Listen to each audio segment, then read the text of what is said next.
I used to use Apple Music, but they just kept like randomly raising the prices, and I was like, you know what?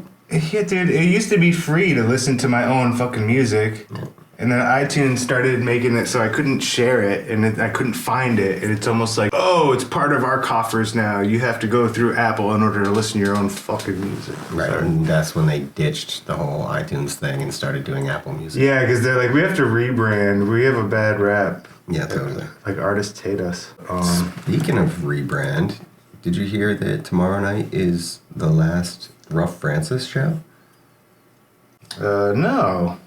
I didn't. Tomorrow night at Waking Windows, they're like closing out the festival, like 10:30 show or whatever. Oh damn! And it's their final show as Rough Francis. Of course, the band is still staying together, and they're going to rename themselves, and they're going to make new music. Oh, cool! So it's still the same people. They're just rebranding. Bill Everts, you're one of my best friends, dude. That's true. For a long time now. That's true. Yup. We were born one day apart. Mm-hmm. In the same hospital. Speaking of beginnings, this is episode 43 with Bill Everts. Good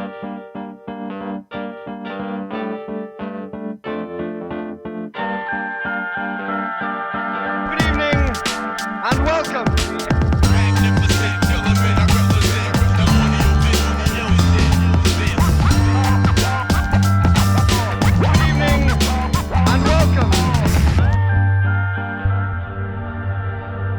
Golden hour coming at you.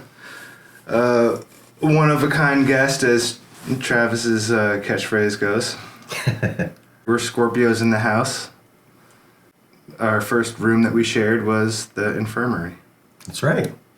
Yeah. Hospital roommates. Oh yeah, buddy. Yeah. Cool. And then, like, many years later, when we were like 21, we also were roommates. But yeah. Yes, and those were the days. Mm-hmm. Burlington was never the same. It started with the hip-hop parties. Mm-hmm.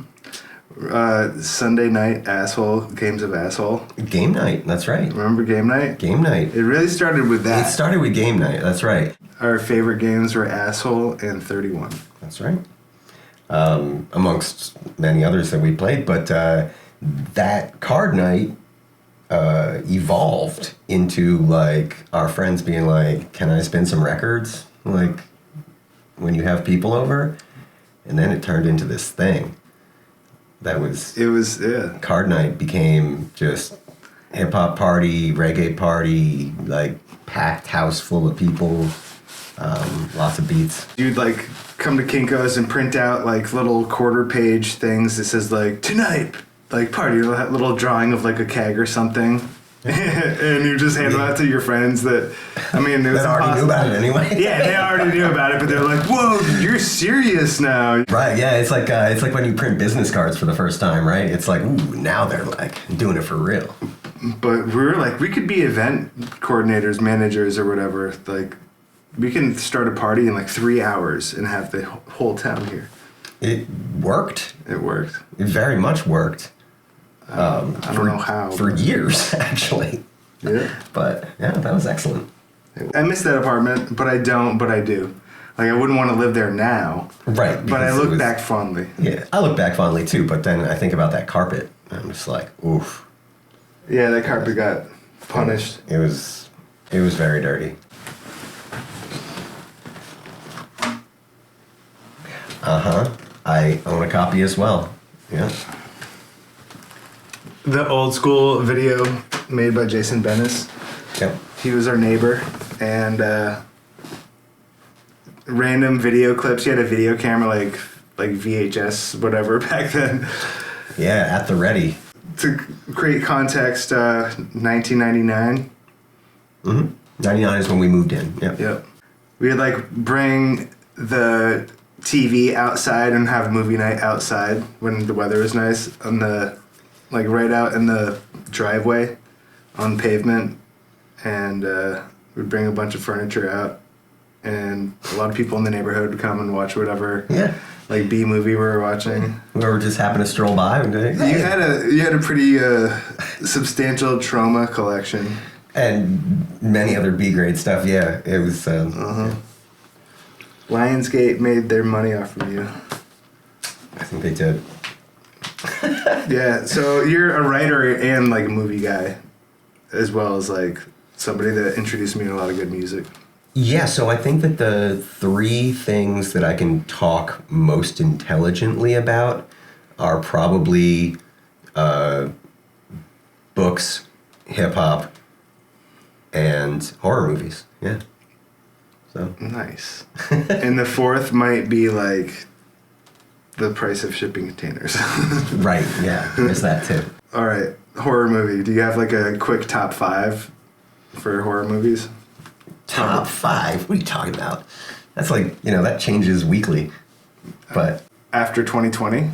Do you have any like new good stuff? Or it could go the opposite direction if you're more cemented in your thoughts about like maybe 80s movies. so in the group in my like nerd group that gathers online on Sundays, we like... Everyone's going to want to be a part of it now that we're hearing about it. Well, I'm not going to tell you what it's called or anything. It's closed. Exclusive. But You'll get an invite if you're invited. oh, totally, yeah. Which means you won't. we go by, we break it into subgenres. So it's like 1 week will be like... Clown horror. Like, Because that is the thing now. It's a genre. Like oversized animals would be a category. What was that rabbit movie? Dude, oh. Night of the Lepus? Yes. It's classic. Yeah, oversized animals is, a big one, especially from like the 50s and 60s. You could get into them with the ants and everything. But yeah. There's been like, Night of the Giant Leeches or whatever. So like, yeah, you can go old school with that. But then like, we'll switch it up and be like, hey, this one is like sorority slashers or, high school slashers or like, just break it down into like sort of like specifics. Yeah, slash is too It's too broad. generalized. Yeah, It's yeah. too broad. Especially like after the 90s in which there was just like this giant explosion of slasher movies and you just like can't even keep track anymore. Yeah, like Scream and shit like that. Well, that sort of like kicked it off, right? That was just like the kick in the pants that the horror industry needed to be like, yes, you can make a slasher film and it can be like also a, summer blockbuster. So yeah, and then like after that, slashers just like exploded and then you can't even like keep up. Like if you just tried to watch all of the slasher movies from just the 90s, like it's like a lifelong quest. One of the new subgenres is found footage. Found footage, yeah. How do you feel about that subgenre? I mean, it's hit or miss. I've seen like a lot of found footage that I really love. There's a Spanish trilogy called Rec, like REC, like record, Mm-hmm. Rec. That's a good one, yeah. Yeah, Rec is great found footage. I love that. I feel like it's like the European version of VHS. Yeah. In a way, as far as like the premise and stuff. Like. Yeah, so it actually got like a shot-for-shot remake in America called Quarantine. They remade it shot for shot. And the irony is that I didn't like Quarantine, but I liked Rec. And it's like, how's that possible, right? They're doing it shot for shot. But, it's not the same acting. It's not the same, The whole vibe's different. Exactly. Like, not the same lighting. There's like a whole bunch of things that can go wrong. I don't know, there's some good found footage, but, some of it is just like, I was never really a big fan of it. It's kind of like it was a way that filmmakers could, like, make a film with a small budget. Right. Which is like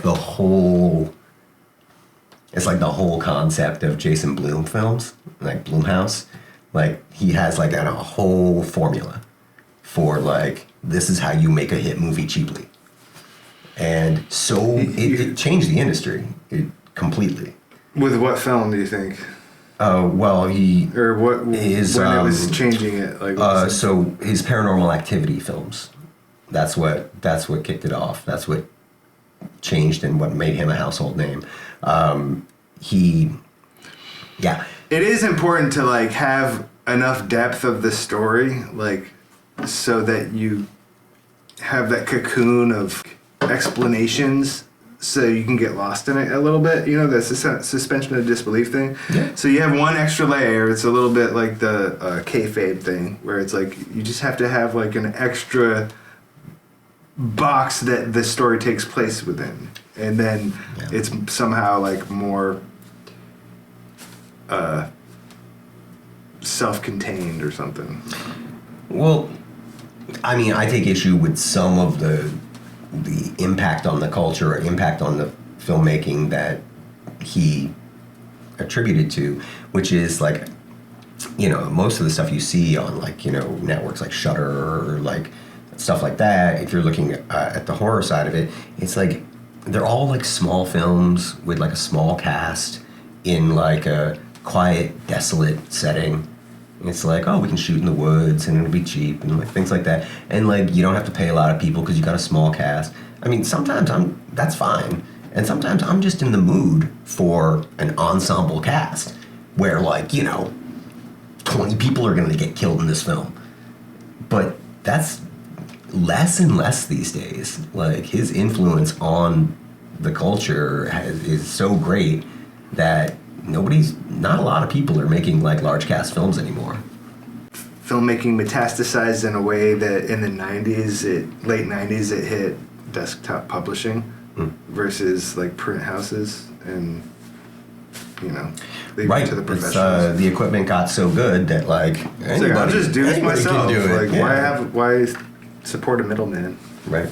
It kind of leaves people to fend for themselves though, and have to work on a smaller budget. And yeah, definitely. I'm definitely excited about the changes in media, but it's lowered the bar for sure, you know. Yeah. Dude, you gotta check out a French film called Mads. Mads? Yeah. Okay. Yeah, it's a. Does it star Michael Madsen? It has like no stars. It's like a very like, you know, small budget film or whatever.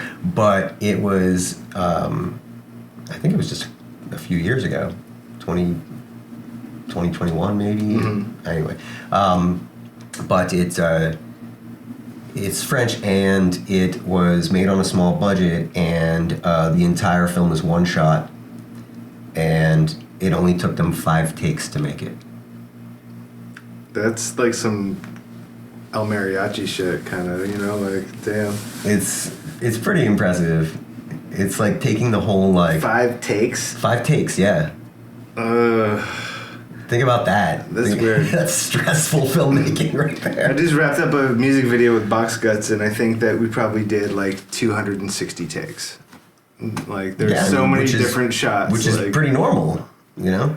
It's a 3-minute video, you know? Yeah. It's wild. This is like a feature-length film. It's like, you know, like an hour and 20 minutes, I mean, the format changes how you approach things, and the expectations of like how stimulating and how long you can hold on a single clip, a single shot, you know. But damn, 5 takes for a feature film. Yeah, there's like some cool shit too, like because the film actually it actually follows 3 separate characters. So when they're gonna like switch off, it's like one dude like hops into a van and the camera's following the van, and then it comes to like a crosswalk and they almost like hit this pedestrian, and she's like, what the hell, you know, like, and then they keep going and the camera stops and starts following the pedestrian. So they can do it all in one shot, like creatively, but you're now following a different story. It's kind of like mountain climbers. They do it because it's hard. Right. You know? And it's like bragging rights. Like, oh, we did it in one take. Like, oh, exactly. Yeah, there's absolutely no like practical reason to do it. Except for the continuity. You know, like, continuity is one of those things in filmmaking that they even have like whole directors for just continuity, and somebody who goes over the edit just for continuity, like a continuity editor. Yeah. After the rough is already cut. And that's the cool thing about those continuous shots, is that it really gives you a sense of perspective and moving through a world, you know. Yeah, definitely. Especially if it has like the right flow, you know. Yeah. Like, was it like 1917? That was like the main. I think they did that in 3 shots. What? There's, so they definitely did all this like CGI to like match the moves so that they blended the camera shots together so it was one continuous seamless thing. But the whole thing, the concept of it is a one take. Do you know the silent... So it looks like one camera shot the whole way through it, you know? You know the Argentinian film, The Silent House? No, I do not. So that was like really famous for being like a one-shot film. But like years later, when like further pressed by interviewers, they were like, well, we didn't. it wasn't exactly one shot, you know. There was a little bit of editing in there. It's like, yeah, okay. But I think in action movies, there was what's that Korean movie, like... Train to Busan? Oldboy. I think that's Japanese. Or is it Korean? I thought it was Korean. No, I don't know. I haven't seen it in 20 years. But, yeah.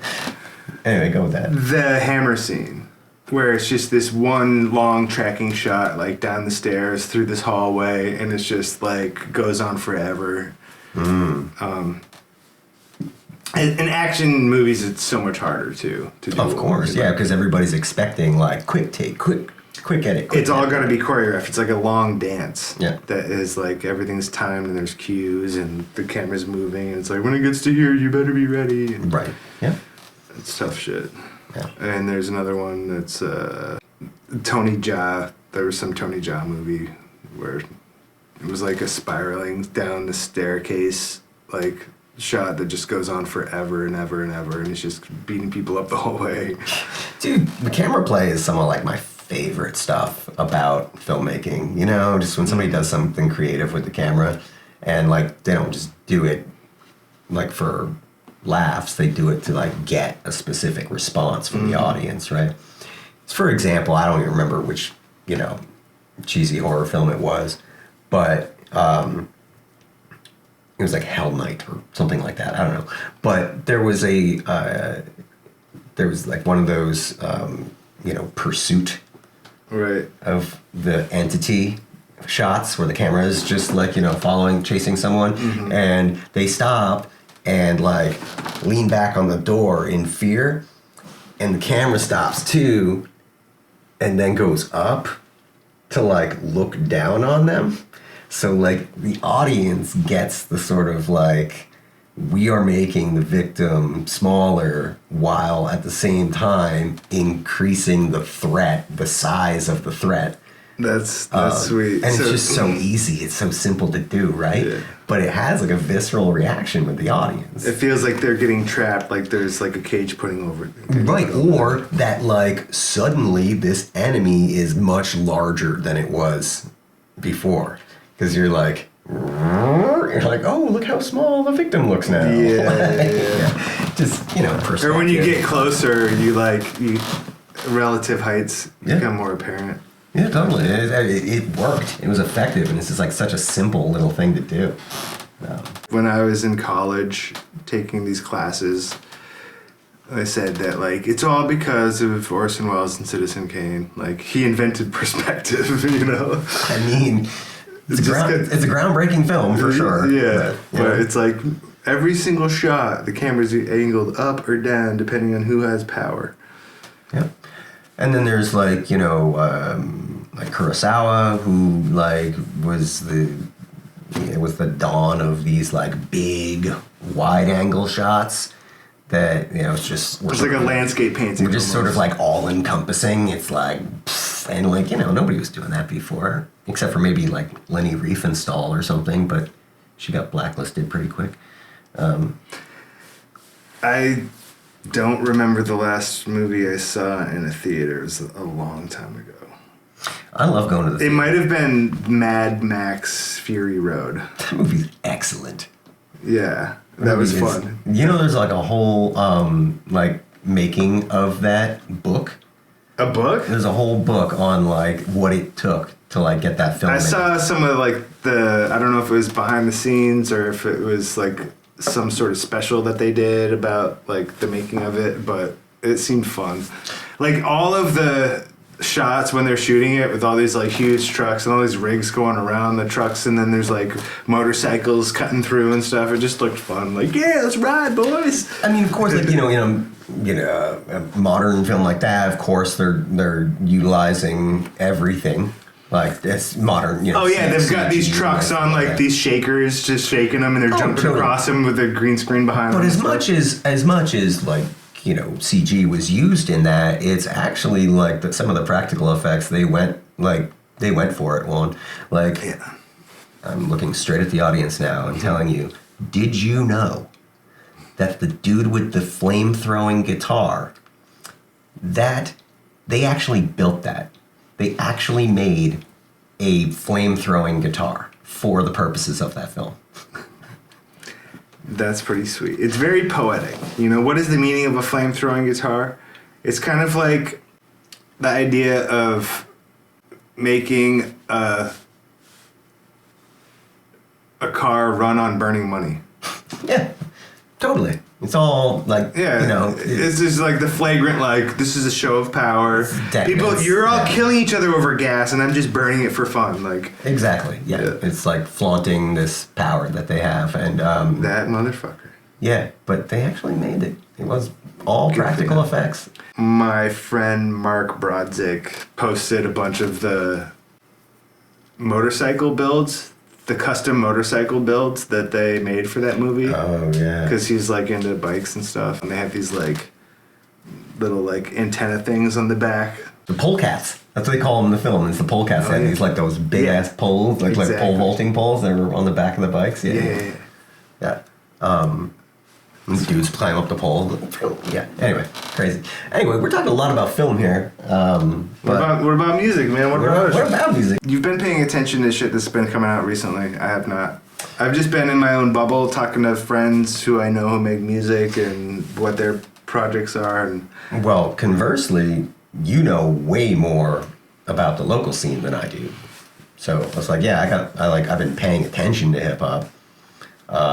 In terms of what's new, what's coming out, good and bad, but like you got your finger way more on the pulse of like the local scene. I mean, I'm in my own bubble, out of sight, out of mind. If I run into you and ask what you're doing, then I'll know. But I mean, I just have been going to rap night and places like that. Just doing music videos and just going to shows. Yeah, but you're like the unofficial, like, music video maker these days, right? Yeah, unofficial. Yeah. Yeah, I mean, if you need something, I could probably do it. But everything costs a little bit. Yeah, I try to do, like, at least, like, 10 a year. But we'll see. That's my... That's great. I think that's my goal, to just keep doing things. And now it's like I'm trying to not repeat the same techniques or the same motifs or the same like formats. Yeah. But that's great. That's your contribution to the scene. Yeah, everyone's got to contribute. Yeah. Or not, but then you're not building a scene, or you're not.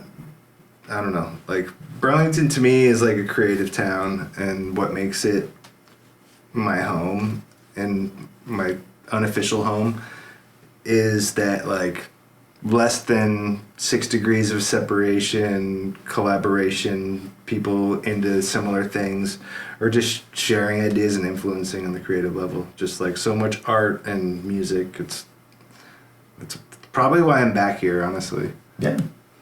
I mean, actually, it definitely is, because as far as creative stuff, like literally the thing that got me to move back, and I didn't know for how long, was Travis saying he needed a co-producer for Good Things Who Come to Those Who Skate.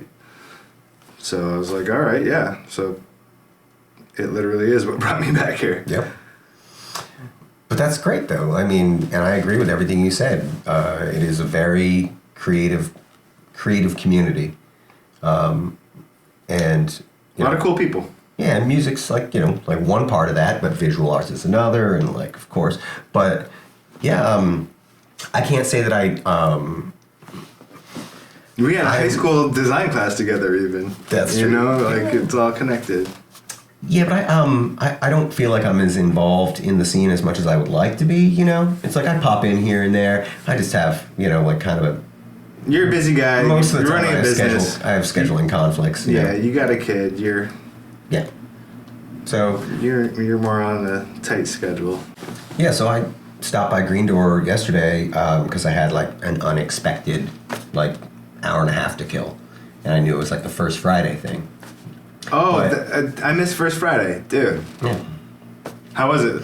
Fine. I mean, I was there for 20 minutes, but like I didn't have that much time. But I love those guys. It's not even just those guys. It's just I love like the atmosphere that they've created, where it's just super low key. Like everyone knows everyone through someone. Kind of. Yeah, super mellow. You can just like, you know, sit on a couch and listen to beats if you want to, or you can socialize, or you can check out the art. You know, I like it. But I don't get to First Fridays like very often because most Fridays I'm just hanging out with my daughter. So that's, you know, this is like a schedule conflict. But you know, when I can, I pop in to make the scene. Yeah, I usually try to stop by third Thursdays, and First Fridays have been a little more off my radar because I've usually had to work Fridays and stuff. But yeah. But you know, I appreciate that it exists, and I would love to be like a. I keep running into people and having these like either like catching up with old friends type of things, or like a weird like talk to somebody on the phone about something who hadn't met them in person, then met them there kind of stuff. Like it's kind of one of those cool little whirlwinds of social like interconnectedness and. Right. So an example of that is I was talking to you on the phone the other day or last week, and we were talking about Skysplitter, and I hadn't like checked out all of his stuff. Of course, I heard the stuff that he did with Learic, and you know that the appreciated that album and stuff. But shout out Skysplitter and Learic. But yes, what's up, Skysplitter? So like I did like a little dive, and I was like checking out some other stuff, and then I got like hooked on that Devon Dutchmaster album. He's good, man. Devon Dutchmaster, yeah, really good. And Skysplitter did the beats on that, right? Like that was solid. I was like, I've been listening to it in my car for like a week now. But yeah, I really enjoyed that, and of course I always love finding new music. So yeah, no, like I've ran into Devon a couple times, shot some footage of him here and there, and like he reached out to me like right when Trav started his pizza place, and I've been trying to figure out what to do with the channel here. Yeah. But yeah, I guess I'll just host a few shows. I mean, maybe someday he'll get a day off, but yeah, I mean that album's not old, right? It's like just like last fall or something. Yeah, exactly. When it came out, Devon reached out to me and sorry, man, left you hanging. Actually, I got back to him, but we had scheduling issues. Like, yeah, you should definitely try to make that connection again. That album's solid. Yeah, good job. Yeah. So thank you for like inspiring me to do a little deep dive on the locals, because that was cool. Yeah, it's sad when there's like so much good music that's happening locally, and there's so few people that know about it. That is so. It's like every show is like super small, like one tiny room, and not every show, but like most of them. Yeah, I mean, I think it's great, but at the same time, it's like that's why I'm more focused on it, because there's so much more that I could do with that than I heard about Redman's new album or whatever. Right. You know? Yeah, I mean, which is still like, I mean, Redman's new album, amazing. Yeah, I mean, Muddy Waters too. Yeah, I mean, it came out on Christmas Eve, and it was still made my top 5 list of 2024. So, sliding in right. It's like right under the wire. It's like it's solid. It's amazing. And it's classic too. He's like bringing it in old school, which I think the scene desperately needs. Revisiting old samples and old records that were sampled, and like Wu-Tang and like David Axelrod's The Edge and all those like classic sample records.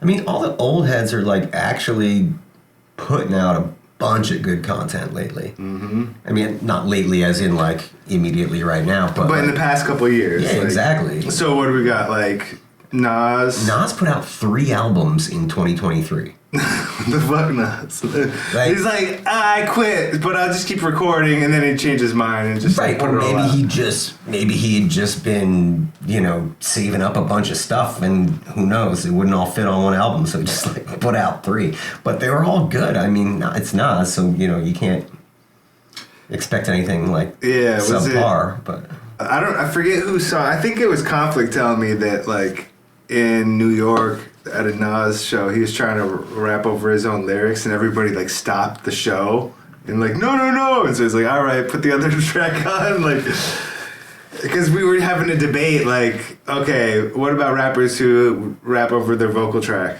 their backtrack? It's like, that's quite a debate. I mean, is it? Like, it's just very popular, and it's more about like everyone being like, why is it so popular now? Or it was. I feel like it's on its way out now. Like, I mean, you would know better than I would, but yeah, I didn't get it. I didn't understand it, but I think that it just was probably one of those things that started happening in like house parties and college parties or something, and then it just passed as like acceptable. Like they cheered, and then it's like, oh, okay, like we can do that now. it's so much easier. Yeah, I think that's. I don't have to separate out a beat. I don't have to like record an instrumental. Yeah, track. I think it's just like a young culture thing where it's like you don't realize how it has been done for years. You just realize like how you do it and the kids in your school do it or something. So American, not like taking history into account. Exactly. I mean, that's... Let's reinvent the wheel. Yeah, or just like try to copy something in a way that you don't think about the process. But like speaking of the old heads though, like I mean, Ace Rock did a great album in 2023, and he's got another one coming out at the end of this month. Yeah, So- Aesop Rock is... So he's just keep going, you know. He's legend. Yeah, I mean, the product is still solid. It's like if you put out a He did crap some album, kind of weird experimental stuff, maybe like that. I wasn't really feeling like in the early 2000s. Yeah. Like Bazooka Tooth, there's maybe a couple tracks on it that I liked, but it just seemed kind of like there a was fever dream or something. even more recent, like 2021, he put out that album with Blockhead, Garbology. Yeah. And like that was definitely like an odd one, sort of not as like, you know, wall-to-wall bangers as like his other albums.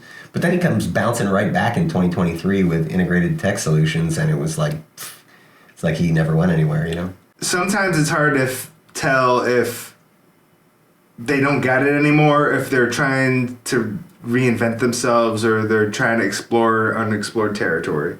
Right. And I think that it's the latter in his case. So in 2023, when that album, Integrated Tech Solutions, came out, 2 weeks later, Blockhead's solo came out, and it was also a banger. Yeah. Like, it was a really good album. Lots of like fun guest appearances and stuff. It was really good. So, you know, whatever. Yeah, what was that music video that he released that was fire too? Scumlord? Who? Blockhead. Oh, Blockhead. I didn't check that out. You check out Scumlord? Mm-hmm. Okay, let's look at this real quick. I always thought of like the oboe samples as like classic Aesop Rock. Possibly clarinet? His bass clarinet maybe? They texture map graffiti like burners to the exoskeletons of insects.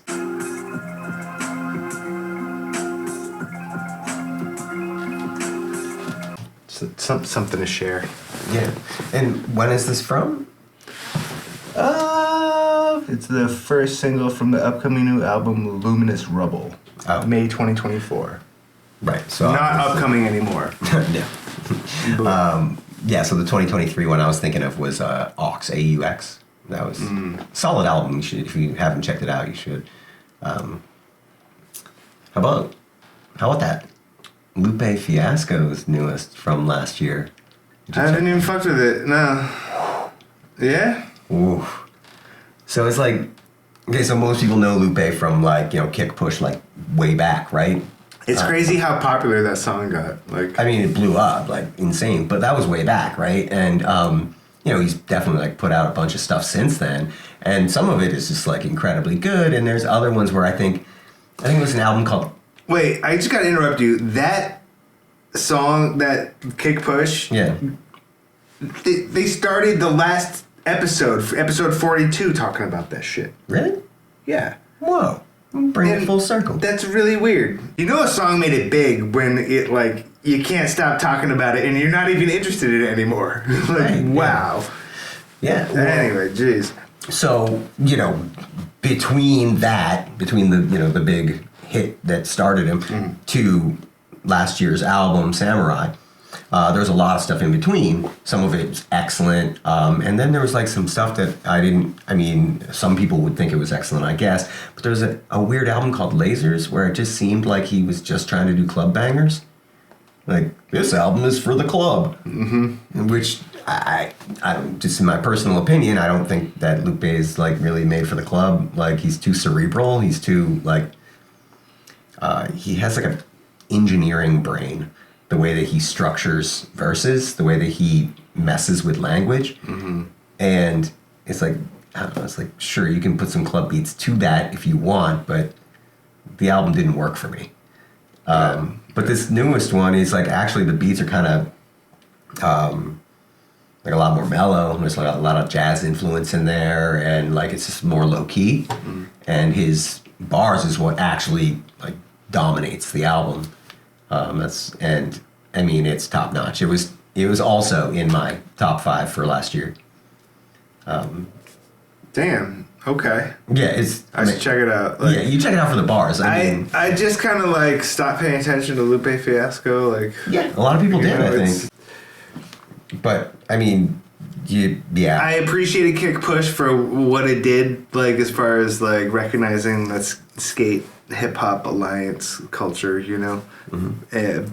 And it was a vibe, but like the last episode, the point was like it's not the best skate. It may be the best skate hip hop track, but it still didn't do it right. It's like, I don't know. That was right. The consensus. So it wasn't like it wasn't 100%. It was like a casual skater song instead of like a diehard skater song. Right. I don't know. Murs still raps about skateboarding. He's more point A to point B kind of guy. True. Too. Yeah. There was like 15, 20 years ago, there was like that Def Jux track that was about skateboarding, and the beat had like the bang of the skateboards on the ramp, like. And that was Murs, right? I forget what track it was, but. Yeah, he's mentioned skateboarding like a few times in his rhymes. And then there's Ace Rock did Jumping Coffin video. There's no talk of skateboarding, but the video is all like an animated thing, and it's all like a skeleton like skateboarding, like the whole video. Like so. Musically not about skateboarding, but visually it is. Man, in the mid-90s, man, it was like you're either a punk skateboarder or a hip-hop skateboarder, right? Right, yeah. It's kind of fun. Or both. Hey! Yeah, you were both. I was both, yeah. It was like the Beastie Boys. Right. Just like right in the middle, like threading that needle. Right, totally. We had a lot of punk rock in our apartment, and we had a shit ton of hip-hop. That's right. It was like, do we listen to the Circle Jerks or... EPMD or Mos Def, yeah. There was a lot of Mos Def in that apartment. Yeah, that's true. Black Star came out like with that album maybe 2 years before that. Was it 97, maybe 98? Yeah, just a couple of years before we moved in. Yeah, 97, I think. Yeah, I actually just acquired that on vinyl, like for the first time ever. I've also actually been Part of hip hop history, you know. Speaking of EPMD, I've actually been revisiting a lot of their stuff recently. They've been like one of my favorites since like the very beginning of me listening to hip hop. It's just puts you in that mode of like the beats, the rhymes. They're not like that fantastic, but they just keep it coming and everything sounds right, you know. Like, exactly, all the parts come together. You know, it's like this beat is great. Plus, I think Eric Sermon and Parrish Smith make some of the best, like my favorite beats in hip hop. It keeps it simple, you know, old school boom bap.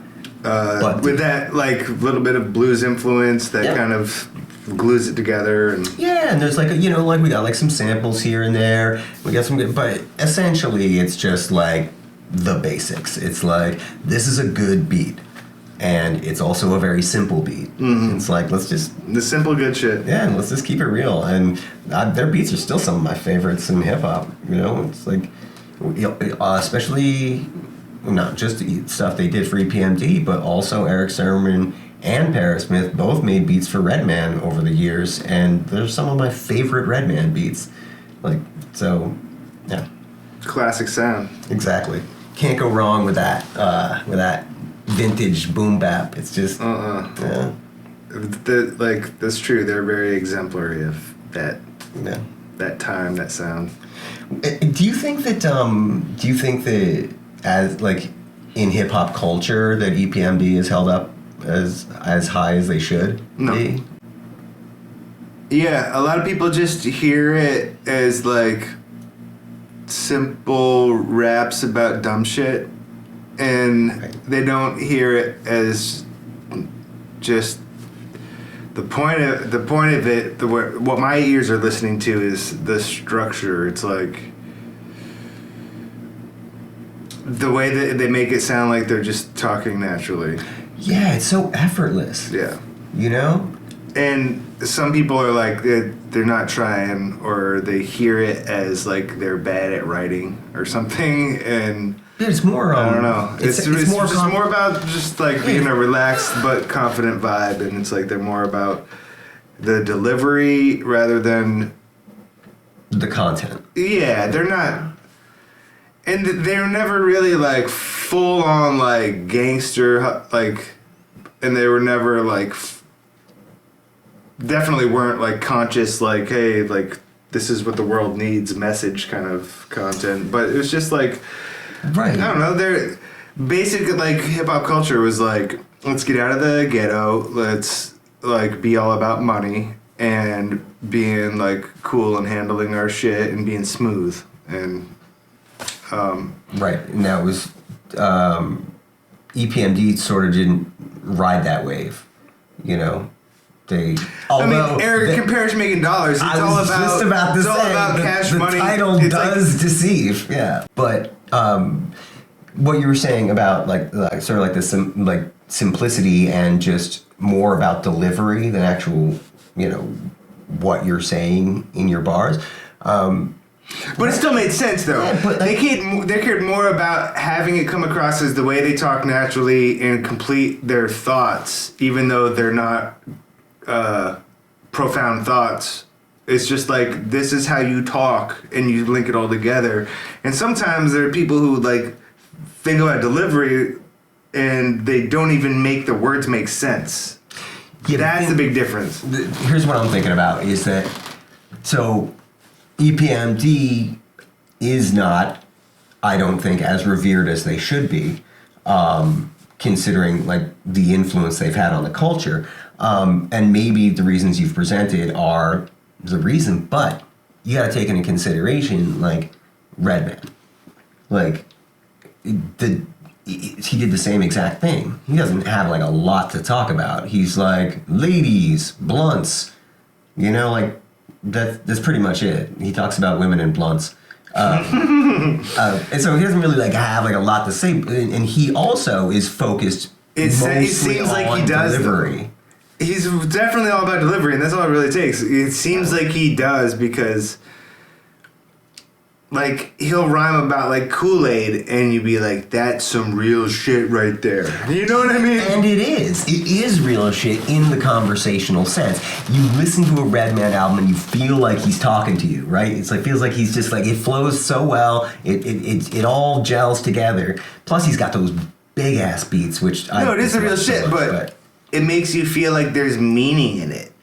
Yeah. You know, like, it's not just superficial, even though it may be, just like the delivery is what wows you, but it's like, there's some soul in there that's like, It's like when you hear someone soulful, like, covering a pop song, and it completely, like, changes the meaning for you and redeems the song. Exactly. And you're just like, oh shit, that song's deep, but it's like some bubblegum pop song, right? Yeah, but like that can happen. So it's all about delivery and perception, right? So like, yeah, I mean, it's not different than EPMD. So like Redman's got that same thing. It's just like, it's all about flow and it's all about delivery, and they're not really talking about much, you know. But as long as you got the good beats to go with that flow, then I mean that's a hit maker.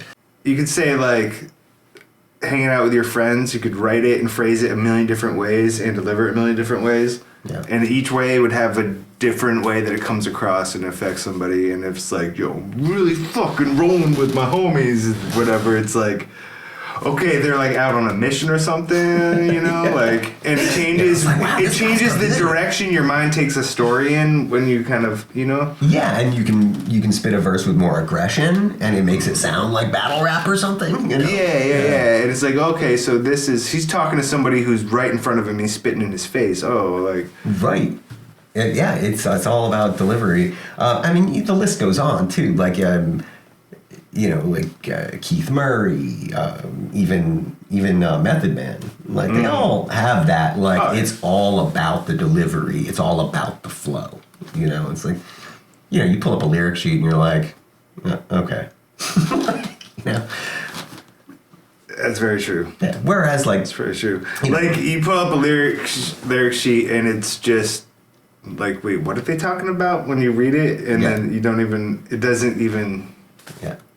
It's like all of the words that like actually move the rhyme forward are like filler words, and you're like, wait, so exactly this whole thing is just it's constructed out of filler words, and you can make a whole career out of that as long as you know how to deliver it right. You know, as long as it sounds like a good flow and it's got a good beat behind it, like you can make a whole life career on that. Yeah, in the 90s, I feel like a bunch of like suburban kids were just like, dude, we can rhyme 3-syllable words. So, nobody's ever done this before. Right. It's like, and it's like, no, like the point was to make it seem like you're talking normally. Like, yeah, exactly. More conversational. Yeah.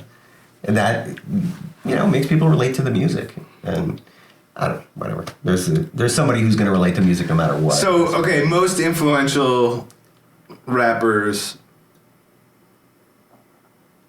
like, it doesn't have to be a certain number, but, like, just go. Most influential to me or influential to the culture, you think? Biggie and Pac are not on my top 5. I mean, they're definitely influential in the culture, for sure. They're not influential to me, just from my personal opinion. If you talk about like that time period and like lasting influence, obviously they both didn't have the opportunity to have as much influence as they could have. But you know, Nas for me was that time period. You know, Nas embodied hip hop. I found more than they did, and it was also just more, you know, personally influential in terms of the flow and the sample choices, beat choices. Now, I'm going to get a lot of hate for this, but for Biggie, there was, for me personally, it was just too much R&B influence there. Mm-hmm. And I've never really been like a big R&B guy. And that's just personal taste. That's, you know, not saying it's, you know, not talent or whatever, but it's just not my flavor. But, you know, I can contradict myself with that too, because all the JID stuff, all the JID coming out of Atlanta, Like, he's got a lot of R&B influence too, and I love his shit. So, I don't know. R&B influenced hip hop of the late 90s was very much like put on cologne and a chain, like I don't know, like, and that's what you didn't really vibe with that. That just wasn't your life, you know. It wasn't my life, and you know, I'm not saying there's anything wrong with it. It just wasn't my flavor of hip hop. Yeah, you know. Yeah, I hear you. But yeah, I much prefer, like, I think, to answer one of your questions, I think that Nas is one of the most influential rappers in hip hop. Like, and he's still putting out albums, and they're still bangers. And I think a lot of people are sleeping on the new stuff for whatever reason, but he's still selling out concerts. He's still selling out arenas. Like, he's still got it, you know, very much. And he's like 51 now. But I remember when Jay-Z got popular, it was like, all right, is Jay-Z better than Nas, you know? Right, that conversation did come up. So I listen to, like, now, maybe not always, but like I listen to like lots of different kinds of hip hop, you know, like some of the down tempo stuff and some of the more experimental stuff, and a lot. There's of, like, so many different types now, right? And I listen to the mainstream stuff too. And actually, one of the albums that I listed as my top 5 for 2024 won the Grammy for best hip hop album. So obviously, I like some of like the stuff that's like a little more leaning mainstream. But I grew up in the sort of subculture of it. Like, grew up in the, with more underground influence, and like still like if I'm writing, I still have like Far Side beats in my head, and like I still have like a Souls of Mischief cadence, like happening. You know how Souls of Mischief always did that thing when they they do their like their regular format bars, and then they'll start the next couplet with a starting rhyme from the ending rhyme of the last bar. Yeah. Like that still happens in my head when I'm writing. Like, that's definitely like a... Yeah, it's like part of the hip-hop, like the rhyme DNA. Right, that's still like ingrained in me. Yeah. And that's like straight up like a Hyro like signature, you know? Some of our like more influential stuff was from the West Coast. Del. I mean, Del the Funky. I mean, well, Hyro in general is, I think, more influential to underground hip hop than it is to like club bangers or like top 40 stuff. But I think that Del and Souls and the rest of the Heiroglyphics crew had like a heavy influence on underground hip hop. Yeah. And it's crazy how like one show can completely like convert a whole town. Totally. Because do you remember that show like Hieroglyphics and Living Legends at Toast? Yeah, for sure. Like we've talked about that show multiple times on this podcast. Yeah, on this show. Like Travis is like, yeah, and everyone was jumping and the needle was bouncing off of, like the floor. The floor of Toast was like always on the verge of caving in. It was just like the floorboards would just bow. And then Matt Robinson was telling stories about when they came back to Higher Ground. They invited him on the bus and they were just independently selling their albums, and he was like, yo, I'll take some of these, because he had L burners at the time. Oh yeah. I was just talking about L burners yesterday. Man, I miss that shit. I miss that shit too. So Benny L, shout out to Benny L. Shout out to Tooth, because he did that graphic that was that like, it was almost like that praying dude with the fucking bandana and the city in the background. Well, yeah, and I mean, at one point in time, like there was like the triad on, like all next to each other. There's 3 record stores. Was that Flex? Yeah, Flex. For all the young heads out there who weren't around or don't remember this, there was 3 record stores all above RJ's, right? And where it's like Sticky Brand is now or something, right? But there was Flex Records that did all like EDM, reggae, dance hall, and they were like the dance hall like lifeblood stream to like the connection to Jamaica. Like, yeah, they had like anything you wanted for the reggae dance hall like stuff. But they also had EDM too. They also carried the electronica. And then the very next door over was L Burners, which is like the hip hop records shop. And then right next to that was The Cause, which was, punk rock, yeah. Josh's punk rock record store. So it was like hardcore and punk. Yeah, it's like one-stop shopping for like all your record needs. You just like go shop to shop to shop. Yeah, and that was perfect for somebody like you. Exactly. I'll stand out in the hallway and be like, that. Yeah. And raves were like huge cultural influences too. Like there was so many parties we went to like right around in Burlington, and it kind of started like you'd had to go to like Montreal or New York or something, but then people started throwing parties right here. Yeah, there was it was a big thing for a bit. I think it kind of still is. I think the EDM scene is fairly strong. I mean, they still have that, Sunday night mass and people still show up for that. But no, we used to have raves though. Like, yeah, I know. It's different. Bigger parties. They don't call them that anymore. I know. They call them parties now or whatever, but they'll have flyers and it will have multiple rooms with multiple DJs at once. Yeah, I'm too old for that shit. Me too, but like I'm just saying where the culture comes from. Like, it was all mixed together back then. Like there would be like the hip hop room and the jungle room and the house room and for sure. I always would in that's that why era, I'd always seek out the hip hop room. Yeah, for sure. Yeah, but I don't know. I'd get down with whatever, Like I'd be like, oh, what's it like to like? What's it like to shoot you this way? It's like, oh, these guys over here, they don't break a sweat. These guys over here, they're all just dripping. I would usually like. Yeah, fuck with the dripping room. I just go crazy a little bit. This room's a bit melty. It's melty. No, but like everybody kind of like cross paths and like influence each other a little bit. There's like a lot of this crossover because when everyone who partied was in their most impressionable states, they would have this like cross influence, Which is great. And that's why Flex had all the different genres and why that little triad there worked so well. Oh, totally. And it kind of came from that, I think. I'm pretty sure all those shop owners all got along too, so that was really cool that they were like all in the same little spot.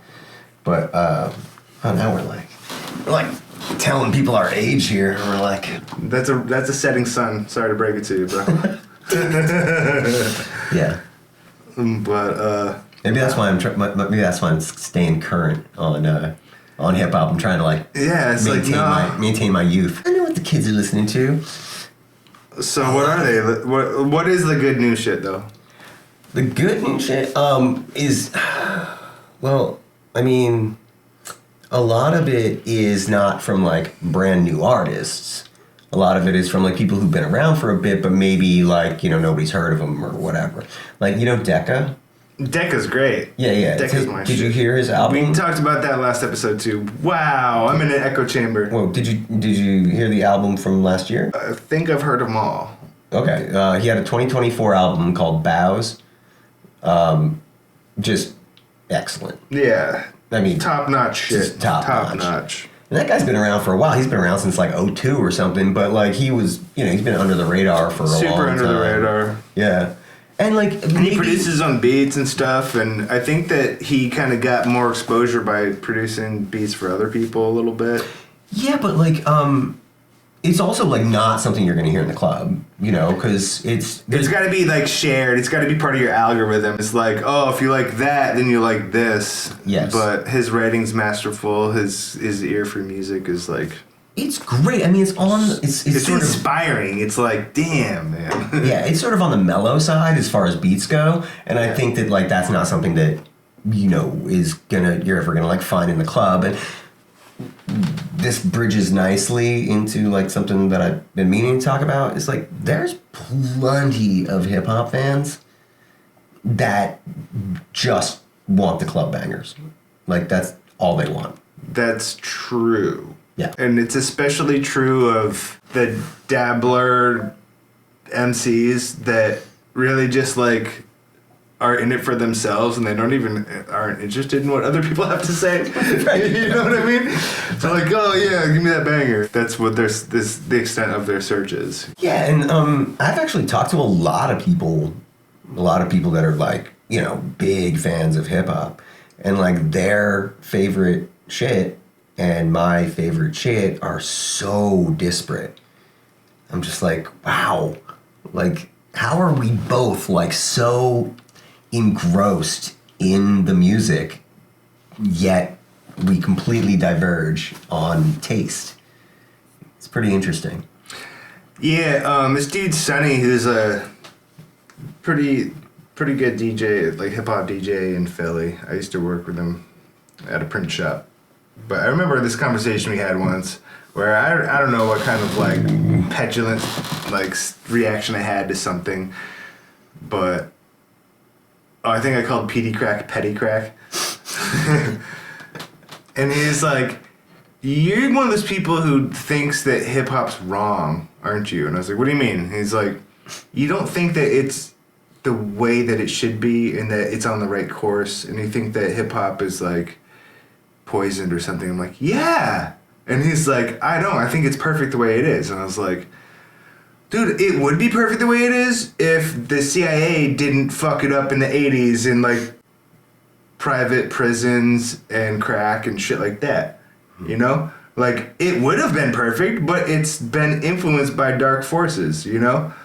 And he was like, of such a different opinion. Yeah. And I'm like, wow. Like, I thought everybody knew that. It's like a head check. It's not about knowing it or not knowing it. It's maybe just like how you react to it, how you feel about it. Yeah. And some people maybe think like, nah, they just enabled us to be like ourselves.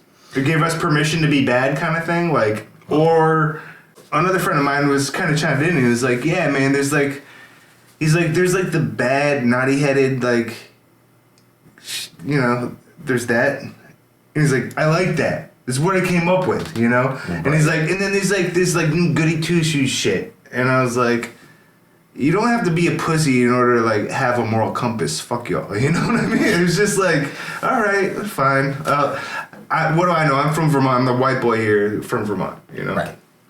Well, I mean, okay, so there's like the whole mumble rap thing, which is like huge. It's big. You know, some of like the biggest stars in like hip hop right now are all like mumble rappers. And it's like, I can't get down, like, because I can't, you know, like bars, like, words are important to me when I'm listening to music. You know, I'm not saying that I don't like, you know, listen to instrumentals, because I certainly do. But words are, you know, if you're going to put words in a song, like, how you use those words and, you know, like how you enunciate and how you flow is, you know, important to me. And so, like, I can't, like, hang with most of that stuff. Yeah, it's like, wait, you want me to listen to your music, but you can't be bothered? That's kind of how it comes across. Yeah. Like, nah, man, I'll just be like, and you can't convince me that, like, that, like, everybody just talks that way, because there wouldn't be, like, a whole culture of it if, you know, everybody doesn't talk like that. Well, I mean, it's all an artistic expression that's within, like, a suspension of disbelief, right? Like, people don't really talk and rhyme anyway, you know? Of course. So, we're not Dolomite. It's true. There was we're not Muhammad Ali. We don't all, like, talk and rhyming couplets.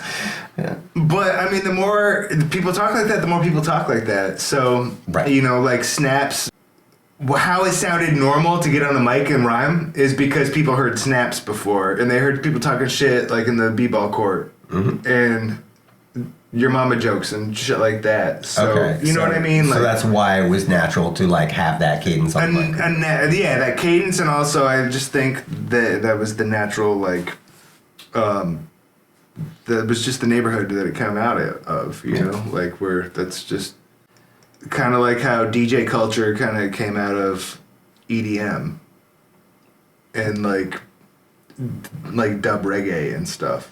And it's like, it's completely different when it hit like hip hop turntablism, but it's the same. They have these like crossovers, and it's like different generations of developments and stuff. You know.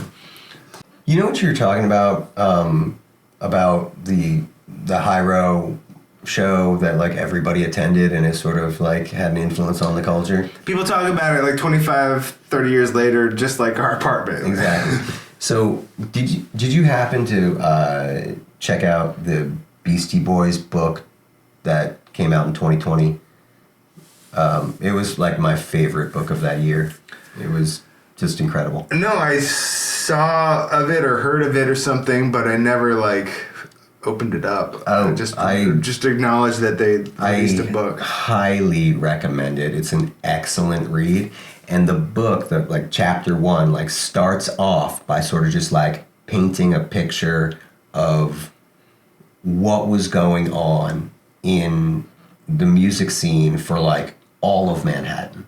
It's like it gives a breakdown of the clubs and like what type of music they hosted and who was hanging out there, and just like breaks down the culture like entirely, right? And then it bridges right into one Minor Threat show in 1981. Really? No, I'm sorry, not Minor Threat. One Black Flag show in 1981. And it talks about all of the people that were there and the influence that one show had on music. That's what I'm talking about. Like those like crystallizing moments in culture. Yeah. That like my word for it is like a touchstone where like everybody like samples their influence back to that one night, and it's like they carry over like the things that made them happy from that night. And they like, or not just that night, but you know what I mean. It's like, and I think it's enough conversations were had after the fact that like that was such a fun night, and it like just never went away. People always remembered it. Think of that, how rare that moment is, right? Where like hundreds of people all had like a positive reaction to one thing. Like, you know, it was just like, and not like something you saw on television. I mean, something that you were like in person for. Mm-hmm. And like, yeah, so a show can do that. I mean, the show that you spoke of and like the show that the Beastie Boys spoke of, it's just like, there are these moments that can just... Where everybody just seems so cool. Yeah, and like, there are people doing things that you're like, I want to do that too. Like, right. Can I, like... do a kickflip? Like, right, maybe exactly. I'll try. Like, you know, and then that was the night you started skating, you know? Yeah, it's like, did you see what he did with the guitar? I wonder if I could do that with the guitar. You know, like there's this... Yeah. This is the way that culture and things are created. Is like there's just these moments of collective positivity. It's like, in mythological terms, it's like the Dionysian, like... enthrallment, where it's like the whole crowd is like this one wavy substrate, you know? And yeah, totally. Yeah. I love that. Yeah. Yeah, well, read that book. It's important. The Beastie Boys book is important. Yeah. I have a clear memory of like it being like 1996 and us sitting outside of Speeder and Earl's just talking about like, damn, the Beastie Boys really did it. Like, they're kind of like killing it right now. And that was... it was before Hello Nasty. Yep. But it was after... Ill Communication. Yeah. It was after Ill Communication, yeah. They were like on top of the fucking world, man. Especially like in Vermont, where Vermont was super white back then. And the Beastie Boys... than it is now. The Beastie Boys kind of like brought people together a little bit, because it's like... Yeah, you can be white and red. Well, I mean, that was the and be cool instead of just like a... That was the whole thing with Vanilla Ice thing. with Def Jam, right? Like with Russell Simmons, is just like he saw them as like an opportunity. He was just like, oh shit, that's a new market. He's like, you mean I can bring this urban sound like to the suburbs? Yeah, let's do it. And yeah, that was like a whole motivation for him. Damn, history. So what are you looking forward to these days? What's new? I think Deltron's playing soon. Deltron has a show around here soon. Ooh. Dan the Automator? Yeah, and Kid Koala. And Kid Koala. Yeah, so it's going to be like all the original crew, and I think it's like celebrating the like 25th anniversary of their first album or something. Deltron's another one of those where it's like I just assumed everybody fucking loved that shit, and then I mean people were completely like hot takes like don't. Yeah, I mean, Positive Contact was always like one of my jams, right? Oh, yeah. But yeah, it turns out that like not everybody felt that way. Yeah. Good shit, man. Yo, these were the days. Old schooling. Yep. Rest in peace, Jamie Lynn. Yep. Jay Bennis is just returning back to Vermont this week. Hell yeah. Shout out to Jason Bennis. And our neighbors at the time, Jerry and Yeah, just saw Devon. Jerry. Just saw Jerry the other day. Hell yeah. These folks are still around. Well, some of them, you know. Good peoples. Yeah. Yeah, but man, we like I don't know. I look back fondly on the hip hop parties that we had, you know, and of course not just that, but since we're talking about hip hop, I figured I'd mention that. But yeah, they were like legends, man. Like we just like pack a Loomis Street apartment with like too many 20-somethings, and There were stickers all over all the walls. There was we used to wallpaper the walls with white sheets of like backdrop paper, so that people could just tag it up. just tag the walls like in a regular old house Did setting. that was fun. Yeah, it was good. A-Dog would come DJ sometimes. would come by and spin some records. That was always good. We had that live cello, or not cello, the live bass sometimes. Yeah. Yeah, Pete Bigsby? Yeah. Pete Bigsby? He would Shout come out by Pete. and do like live bass over like some DJ spinning hip hop. That'd be great. I think about those parties as like what I compare all events to, as far as like what's a good scene. Like how many people are having a good time for different reasons all in one place. It's like it's uncomparable. I'm pretty sure that's what every like show promoter should be thinking about. Like, is everybody having a great time? Yeah, and you know, it's easier to do that if you're not a business and you don't have rules that you have to enforce. Oh. And you don't have to like limit people's freedoms and or money. all these things matter, but it's so hard to like get people together for a cause, and it was so easy then, and we didn't even have a cause. Right. Well, I think it might have something to do with age as well, right? Like, because a lot of 20-somethings are just looking for an excuse to party, right? So they're like, I'm like, hey, they see a flyer, they're like, oh, that sounds like a party, let's do it, you know? But I suppose, but now a we're lot of older people are looking for a reason to party too, and it's still tough. Like, yeah, but now we're post-pandemic, right? yeah. So like I think people just got a little too used to the idea of not leaving their homes, and That's true. Now they're like out like far less. They're like, you know, pandemic, and they're like people that used to go out and party and stuff like that. We're just like, you know what? Plants are cool. I'm gonna like have some plants, and like now they're into plants. Or bread. Making bread, you know, Dude, like people discovered a whole baking bunch of is shit like when they got stuck in magic. their homes. It's like you do this spell, and if you do it right, then you have this like result. Yeah, result is bread. Yes. Yeah, and who doesn't like bread? No offense, gluten folk. Yeah. It's like what are all the things that modern life doesn't allow us time to do anymore? Like let's rediscover those things. Right. Like crafts. Yeah, but I think the end result of that is like people that weren't necessarily homebodies sort of like became homebodies. Yeah, I've got all these distractions at my house to keep me occupied. Like, Right. Thank you for showing up. I love you. I love you too. Probably my best roommate ever. Nice. At least best times. Yeah. Yeah, man. Even the slow times, like when you were like, you know, reading textbooks on astrophysics, and I was like reading Bukowski. and then comparing notes, and you'd be looking at me like, dude. Exactly, yeah. It's a Von Neumann probe. Good times. But yeah, episode 43, Golden Hour. Bill.